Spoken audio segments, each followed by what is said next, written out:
মাথায় হাত রেখে 7 বার আয়াতুল কুরসি পড়ুন, ফলাফল নিজ চোখে দেখুন। আয়াতুল কুরসি এটা হচ্ছে পবিত্র কোরআনুল কারীমের ভিতরে সর্বশ্রেষ্ঠ আয়াত। হাদিসের ভিতরে এসেছে, নবীজি সাল্লাল্লাহু আলাইহি ওয়াসাল্লাম নিজে আমাদেরকে জানিয়ে দিয়েছেন, সূরার ভিতরে সবচেয়ে উত্তম সূরা রয়েছে, তবে সর্বশ্রেষ্ঠ আয়াত হচ্ছে আয়াতুল কুরসি। 3 নম্বর পারার 1 নম্বর পৃষ্ঠার 8, 9, 10, 11, 12 এই লাইনগুলোতে রয়েছে সূরাতুল বাকারার 255 নম্বর আয়াত। এই আয়াতটার এতটা ফজিলত রয়েছে, নবীজি সাল্লাল্লাহু আলাইহি ওয়াসাল্লাম নিজে জানিয়ে দিয়েছেন। হাদিসের ভিতরে এসেছে, যদি কোনো ব্যক্তি 5 ওয়াক্ত সালাতের পরে আয়াতুল কুরসি তেলাওয়াত করে, তাহলে এই ব্যক্তি যদি মারা যায়, মৃত্যুবরণ করার সাথে সাথে আল্লাহ তাআলা তার জন্য জান্নাতের ব্যবস্থা করে দিবেন। বলেন সুবহানাল্লাহ। Can you imagine that? আপনি কল্পনা করতে পারছেন?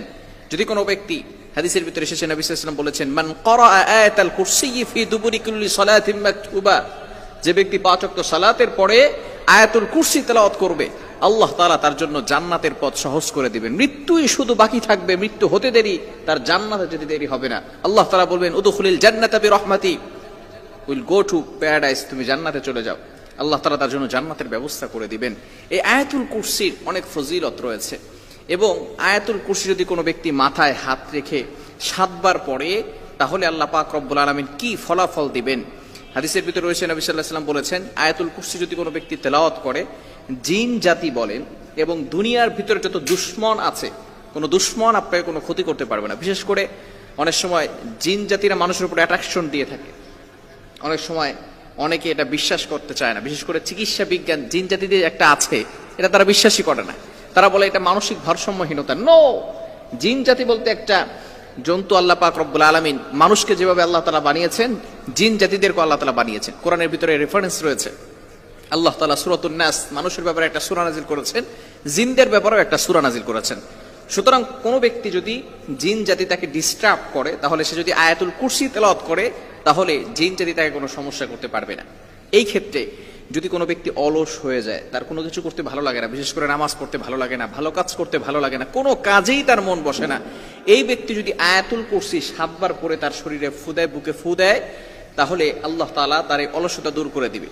যদি তার মাথায় হাত রেখে 7 বার আয়াতুল কুরসি তেলাওয়াত করে, আল্লাহ তাআলা তার মাথা ব্যথা দূর করে দিবেন, এবং মাথার ভিতরে যে দুশ্চিন্তা, ডিপ্রেশন আছে, সেগুলো থেকে আল্লাহ তাআলা তাকে হেফাজত করবেন।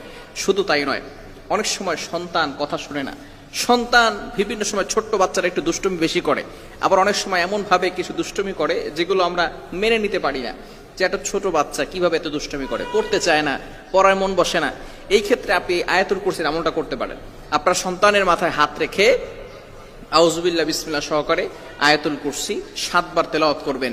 আল্লাহ তাআলা এই সন্তানের ভিতরে যত সমস্যা রয়েছে, সমস্যা দূর করে দিবেন। এজন্য আয়াতুল কুরসি, আবারও যদি কারো স্বামী কথা শোনে না, অনেকে আছে স্বামী কথা শোনে না, স্বামী বিভিন্ন সময় পেরেশানিত করে রাখে, স্ত্রী কোনো কথা শুনতে চায় না, স্বামীকে বাধ্য করার জন্য যদি স্বামীর মাথায় হাত রেখে আয়াতুল কুরসি 7 বার পড়া যায়, তাহলে আল্লাহ তাআলা তাকেও এমন ভাবে কোরআনের বদৌলতে, শ্রেষ্ঠ আয়াতের বদৌলতে আল্লাহ তাআলা স্বামীকে এমন ভাবে ভালো করে দিবেন, সে স্ত্রীর সব কথা শুনতে থাকবে। এজন্য এই কোরআনের আয়াত, সুতরাং যদি আমরা পরিপূর্ণভাবে আমল করতে পারি, তাহলে আল্লাহ তাআলার পক্ষ থেকে কিন্তু ফয়সালা আসবে। এজন্য আসুন আয়াতুল কুরসির আমল আমরা করি। বিশেষ করে মাস্ট বি, যেটা আমরা করবই, প্রতিদিন 5 ওয়াক্ত সালাতের পরে আমরা আয়াতুল কুরসি তেলাওয়াত করব। কেননা নবীজি সাল্লাল্লাহু আলাইহি ওয়াসাল্লাম নিজে জানিয়ে দিয়েছেন, মান ক্বারা আয়াতাল কুরসি ফি দুবুরি কুল্লি সালাতিন মাকতুবা, যে ব্যক্তি 5 ওয়াক্ত সালাতের পরে এই আয়াতুল কুরসি তেলাওয়াত করবে, আল্লাহ তাআলা তার জন্য জান্নাতের ব্যবস্থা করে দিবেন। এজন্য আসুন আমরা সঠিকভাবে আয়াতুল কুরসি তেলাওয়াত করি, এবং বিশেষ করে শরীরের অলসতা দূর করার জন্য, বিভিন্ন ব্যথা দূর করার জন্য আয়াতুল কুরসি তেলাওয়াত করে মাথায় হাত রেখে পড়লে মাথার দুশ্চিন্তা, ডিপ্রেশন এগুলো চলে যাবে। আল্লাহ তাআলা আমাদের সকলকে বুঝার তৌফিক দান করেন।